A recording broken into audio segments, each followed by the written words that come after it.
Hola, soy María Pascual de Zulueta. ¿Por qué quiero participar en Red Generación? Pues porque creo que es responsabilidad de todas idear soluciones para construir una sociedad que dé a los jóvenes el lugar que justamente merecen en ella. Porque es irresponsable consentir las tasas de paro, la temporalidad laboral que soportan nuestros jóvenes.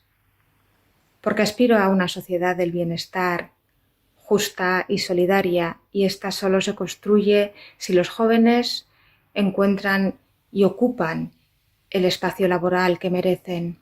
Porque los retos del mundo solo tienen una respuesta si en ellos participa la capacidad, la visión y los valores de los jóvenes. Y porque creo que desde Generación, personas con visiones diferentes, con experiencias profesionales distintas, con momentos vitales también diferentes, podremos aportar nuevas fórmulas que nos ayuden a hacer frente al gran reto, al gran desafío.